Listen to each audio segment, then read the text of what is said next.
Hey guys, sorry I had an issue where the screen recorder did not record my Maya session. It just recorded my desktop during the class. So what I'm going to do is do a recap video and go over everything we went over during the class. And I'm just going to set this so it looks just like default Maya. My background is blue. I just changed a setting on that. Don't worry about that for now. So to tumble around your viewport, you would hold down the Alt key on the keyboard and left mouse click at the same time, and you could tumble around the scene. And if you hold down the Alt key on the keyboard and middle mouse click, you could pan back and forth. And if you use the mouse wheel, you could zoom in and out. So let's go ahead and create a primitive. I'm going to go, sorry, that was covered up there. I'm going to go to create at the very top and go to polygon primitives. And you could try any primitive here. I'm just going to create a sphere. Now you'll notice on the right side, you should have this little window here called a channel box.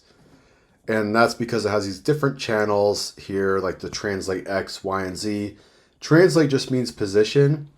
Rotate is like the orientation of the object.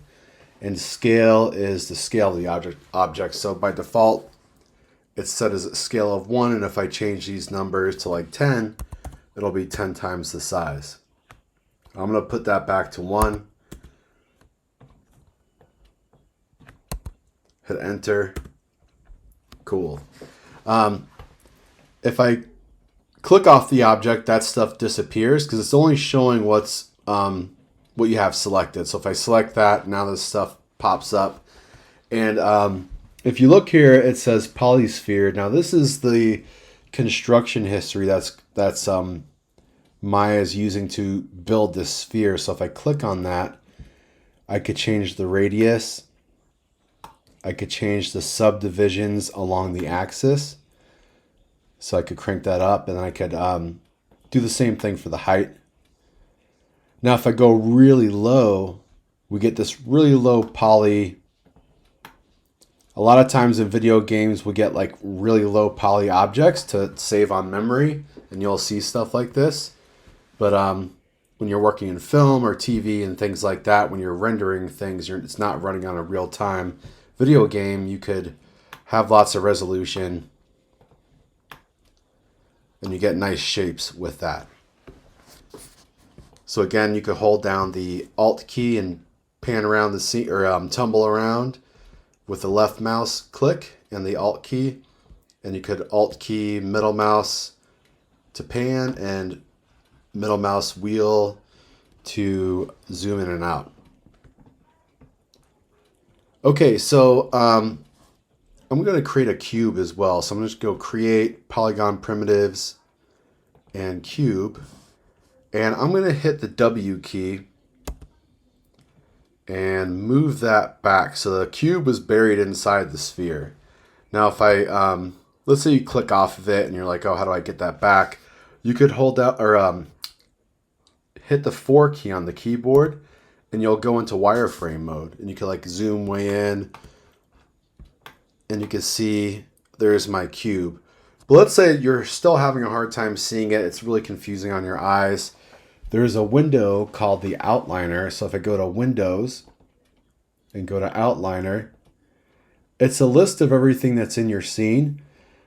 Typically it's docked on the left side, but mine got kind of detached or torn off. So I'm going to dock mine back to the main Maya interface, and I'm going to kind of move it where it should be. And you should start to see, like, you see that blue line up here. So if I don't really want to dock it there, I kind of want to dock it off to the side here.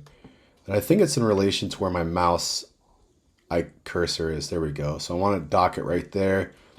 So that's what yours should look like. And if you want to tear off any of these little windows, you just grab, there's like this little tab here, and you could tear that and it kind of comes off and it becomes its own little window. But let's put that back. So you can see in this outliner, we have a list. We see the perspective camera, a top camera, a front camera, a side camera, and these are kind of hidden. And these are the cameras we actually look through to see these objects. And then we have our polysphere, and I could click that and it highlights it. And I'm going to zoom out here. And now I have my move tool selected. So let's say you're on the select tool and you want to move something. You could click it here. You could click it in the outliner. And then you can hit the W key and that picks the move tool. You can see that this changes over here on the left. If I hit the Q on my keyboard, it gets the select arrow tool. If I hit the E button, that's the rotate tool. W is move. And you can kind of see these things changing off to the left. So Q, W is move, E is rotate, R is scale. So when you do that, you see these little manipulators pop up. When you hit the scale tool, you could click in the center and scale on all three axes at the same time, or you could scale Y, X, or Z. And if I want to get my cube, and let's say we're in the shaded mode, so to go back to shaded mode, I hit the 5 key on the keyboard. So now we're back in shaded. We're not in wireframe anymore. And I could just click on in the outliner my cube. Hit the W key to move it. And I could just click in this like center yellow cube to kind of move it anywhere in relation to like the angle of the camera that I'm looking through. Or I could lock it, let's say, just to the y-axis and move it that way. Move it on Z or move it on X. And you'll notice in the channel box here, if I just move it on X, you can see this X value changing by itself. And if I just move it on Y, you can see this Y value change. Now it's positive. And if I go below the grid, let's say if I'm looking this way, if I go below the grid, it becomes negative, and above it again. And same thing for Z. So if I want this to go back to the origin, let's say I'm just going to move this sphere out the way. If I click that cube and I want it to snap back to the origin for whatever reason, you can just zero out, just highlight these values and just type in 0 and hit enter. And it'll go back because now it's at a position of 0, 0, 0 and X, Y, and Z. Same thing with rotation. If I hit the E key, this manipulator comes up. I could rotate just in Z, and you can see that changing here. And if I want to undo that, I would just hit the Z key. You don't have to hit Control Z, you just hit Z. And if I want to rotate just on the X axis, I could do that. And same thing with Y. And I was off a little bit. If I go back to everything being 0, if I start with the Y-axis, it'll be by itself. But if you click just like an anywhere within this manipulator and just kind of rotate it, it just starts kind of going wherever your mouse is moving. And you can see all three of those numbers are starting to change at once. And again, I could zero those out if I want to, or I could hit Z to undo it. All right, so that kind of covers the manipulators and moving and rotating and scaling. Let's get into components, the actual components of an object. Let's say if you want to change this cube into something else or change this sphere into something else. Let's go into the cube. Let's select that polycube in the channel box here. And let's change the subdivisions width, height, and depth. Let's do like 5. So now we have a lot more resolution to work with. And if I select that, and let me go to the move tool.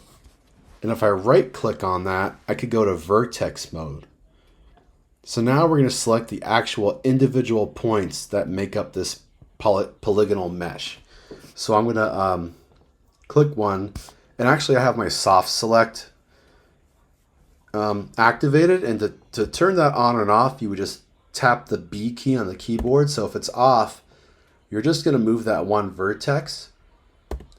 Let me undo that. I'm just hitting Z to undo. And if I turn that back on,